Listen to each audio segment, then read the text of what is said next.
नमस्कार साथियों, कैसे हैं आप सब। हिंदी भाषा का उद्भव विकास का दौर चल रहा है। सबसे पहले हमने प्राचीन भारतीय आर्य भाषाओं को पढ़ा, फिर उसके बाद मध्यकालीन आर्य भाषा और आधुनिक भारतीय आर्य भाषा को पढ़ने के पश्चात अभी हम पहुंच चुके हैं।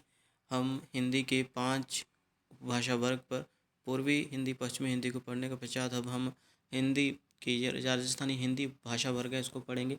आपको बता देते हैं कि एनटीए यूजी नेट के सिलेबस में राजस्थानी भाषा के ऊपर, यानी ये 4 बोलियाँ इसमें समाहित है, तो राजस्थानी भाषा इसी से मतलब बनती है। तो एनटीए यूजी नेट जो है इस पर एग्ज़ाम भी लेता है, ठीक है। तो बता देते हैं कि एनटीए यूजी नेट जो कि 80 से ज़्यादा परीक्षाओं को कंडक्ट करवाता है, उसमें एनटीए जो है राजस्थानी हिंदी राजस्थानी भाषा के ऊपर भी एग्ज़ाम लेता है। बहुत सारे कैंडिडेट जो है अपीयर होते हैं उस एग्ज़ाम में। तो पढ़ते हैं साथियों इस वर्ग के बारे में कि राजस्थानी हिंदी उपभाषा राजस्थान, मालवा जनपद और सिंध के क्षेत्रों तक फैली हुई है। इसको 4 करोड़ लोग बोलते हैं। राजस्थानी हिंदी उपभाषा में ट वर्ग की प्रधानता है, याद रखना है। मराठी में जैसे ल दिखने वाली ध्वनि की प्रधानता है, वैसे ही राजस्थानी हिंदी में ट वर्ग की प्रधानता है। अभी हम बोलियों के बारे में पढ़ेंगे आगे साथियों, लेकिन बताते हैं राजस्थानी हिंदी उपभाषा में ट वर्ग की, ठीक है, प्रधानता है सभी बोलियों में। और बता देते हैं कि खड़ी बोली में भी ट वर्ग की प्रधानता है, आपको पिछले कल पढ़ाया था। इसमें यानी आगे पढ़ा जा रहा है कि इसमें पुल्लिंग, एक वचन शब्द, पर्याय, उपरांत होते हैं। अभी कोई पुल्लिंग शब्द है, जैसे हुक्का शब्द है, तो उसको यदि एक वचन है पुल्लिंग तो उसको हम उपरांत कर देते हैं। हुक्का शब्द को हुक्को कर दिया। और तारा शब्द आता है तो उसको तारो कर दिया, ठीक है। तारा यानी एक तारे की जब बात हो रही है तारा, तो फिर उसको हम उपरांत कर देंगे। अंत में उसका अंत जो है ओ से किया जाएगा। आगे पढ़ते हैं साथियों, पुल्लिंग और स्त्रीलिंग शब्दों के बहुवचन के अंत में आ, यानी देखिए आ लिखा है, उसके ऊपर चंद्रबिंदु डाल दिया, ठीक है, अनुनासिक ध्वनि आ गई। तो इस तरह से हम इसका अंत करते हैं। तो कहने का तात्पर्य, यदि हमें तारा शब्द लिखना है और जो पुल्लिंग स्त्रीलिंग है लेकिन बहुवचन है, लेकिन तारा लिखेंगे, रात रात को राता लिखेंगे, ठीक है साथियों। तो ये राता बहुवचन बना दिया ना, ठीक है। स्त्रीलिंग है ये शब्द रात, तो इसको हम जब बहुवचन में तब्दील करेंगे तो राता। ओके, आगे क्या लिखा जा रहा है कि इसमें को प्रसर्ग, को क्या है, जैसे कर्ता ने कर्म को, है ना, इस तरह से साथियों को कर्म आ जाता है। जैसे को कर्म के बाद को प्रसर्ग हम हिंदी में प्रयुक्त करते हैं, लेकिन क्या होता है ना कि जब इसके स्थान पर हम ने का ही प्रयोग करेंगे। कब करेंगे? राजस्थानी हिंदी भाषा में साथियों चारों बोली में ने का प्रसर्ग का प्रयोग होता है। को ने, ठीक है, ये वाला रूप धारण कर लिया है। वहीं पर यदि से प्रसर्ग है, अभी से जो आपको पता ही होगा, तो से जो है करण में आता है, एक आपाधान में आता है, लेकिन करण वाला जो कर्ता ने कर्म को कर्ण से, है ना, तो प्रसर्ग के स्थान पर हम सु का प्रयोग करते हैं, ठीक है साथियों, सु। और ऊपर अनुनासिक ध्वनि। तो राजस्थानी हिंदी उपभाषा के अंतर्गत जो 4 बोलियां आती हैं, मारवाड़ी, मेवाती, मालवी और जयपुरी, इन चारों के बारे में पढ़ेंगे साथ ही छोटी छोटी जानकारी आपको देंगे। ज़्यादा डीप पढ़ने की आवश्यकता नहीं है, क्योंकि ज़्यादा प्रश्न यहाँ से नहीं पूछे जाते, लेकिन फिर भी हर एक चीज़ पढ़ते जाना यदि आपने एनटीए नेट हिंदी की परीक्षा देनी है। और कोई भी परीक्षा हो, कहीं से प्रश्न आ जाए आपको बोलियों के बारे में, तो हिंदी की 17 या 18 बोलियों के बारे में आपको पता होना ही चाहिए। आगे पढ़ते हैं। बहुत ही संक्षिप्त जानकारी साथियों आप लोगों को देने जा रहा हूँ कि मारवाड़ी, मारवाड़ी अभी देखो साथियों, आपको जो पता होना चाहिए कि ये 4 जो बोलियां हैं, देखिए इस तरह से हम इसको विभक्त कर सकते हैं, है ना। तो ये हमारा ईस्ट हो गया, ये हमारा वेस्ट हो गया, ये हमारा नॉर्थ हो गया, ये हमारा साउथ हो गया जी। तो ईस्ट की बात करें तो यहाँ पर जयपुर है, ठीक है, जयपुर लिख देता हूँ, यहाँ पर जय लिख देता हूँ। नॉर्थ की बात करें, यदि हम नॉर्थ की बात करें तो यहाँ पर मेवाती है साथियों, ठीक है, मेवात का क्षेत्र है। और साउथ की बात करें तो मालवा बोलेंगे इसको, राजस्थान का मालवा।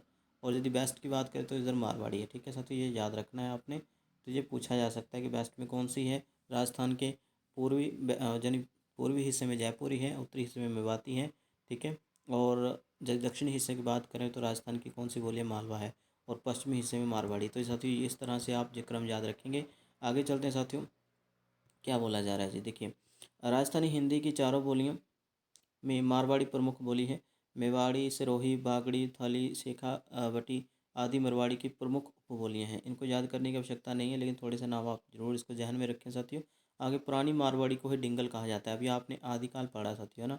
आदिकाल में जो रासो ग्रंथ लिखा गए हैं, जो वीर गाथात्मक ग्रंथ हैं, ठीक है, उसकी कईयों की भाषा जो है डिंगल है। यदि आप बीजेपाल रासो की बात करें, ठीक है, तो उसकी भाषा जो है डिंगल है साथियों जी, याद रखना है। मीरा के पद कहीं कहीं ब्रज भाषा और कहीं कहीं मारवाड़ी में मिलते हैं।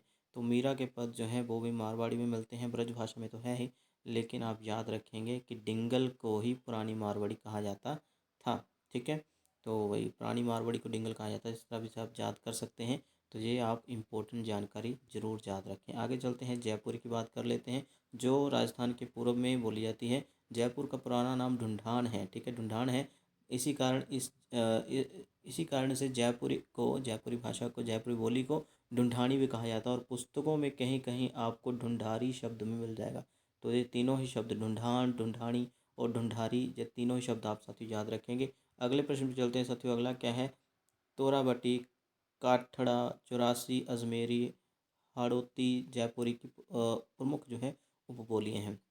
इसको भी याद रखें। मारवाड़ी में न, ये है ना, ट ठ ड ढ ण, है ना, मूर्धन्य ध्वनि जो नस्की है, तो इसके स्थान पर हम न का प्रयोग करते हैं, ठीक है। जैसे मणे, ठीक है, तो मणे की जगह मने, तूणे की जगह तोने और वाणे की जगह वाणे।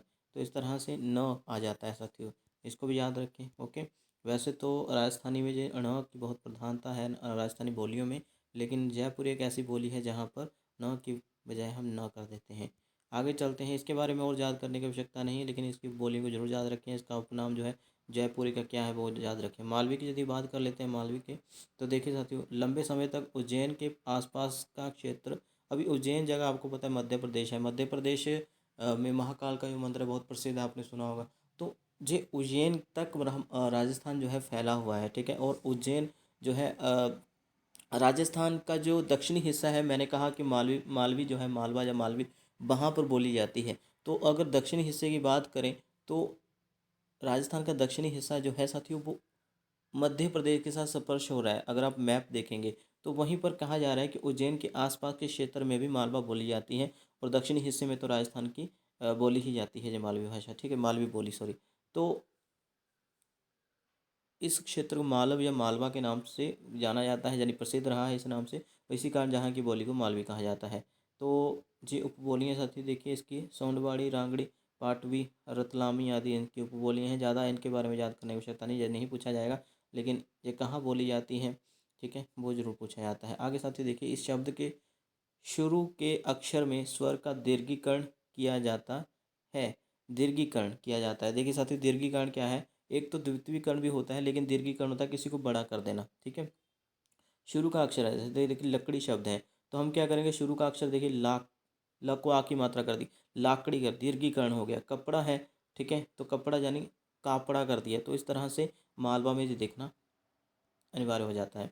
आगे देखिए, ए और ओ, ठीक है, के स्थान पर जे संयुक्त स्वर हो जाते हैं, यानी बड़ी ए के स्थान पर छोटी ए और बड़ ओ के स्थान पर छोटा ओ हो जाता है। आगे देखिए साथियों, मालवी के प्रमुख सर्वनाम जो हैं वो देखिए, के को कौन लिखा जाता है, कीने को किसने लिखा जाता है, के को क्या लिखा जाता है, ठीक है जी।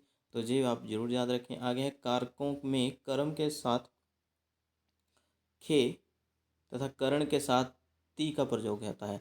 तो ये भी आप याद रखें साथियों। कारक जो है, कर्ता ने कर्म को करण से द्वारा, कर्म को होता है ना कर्म को, तो कर्म को की बजाय हम के लिखते हैं, ठीक है। और कर्ण में हम पता ही है से होता है, के साथ होता है, से या के साथ जो है प्रयोग किया जाता है।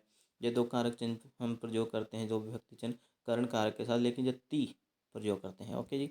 तो मेवाती की हरियाणी से निकटता प्राय विद्वानों ने स्वीकार की है, लेकिन जो मेवाती जहाँ पर लिख दिया है, लेकिन बता देते हैं कि जहाँ मेवाती का जो पॉइंट है ये नीचे आना है, मालवी को पढ़ रहे हैं तो मेवाती जो है आपको पता होगा कि राजस्थान के ये जहाँ आना है साथियों, ठीक है। तो मेवात जो है राजस्थान के उत्तर में है, मैंने पीछे बताया है ना।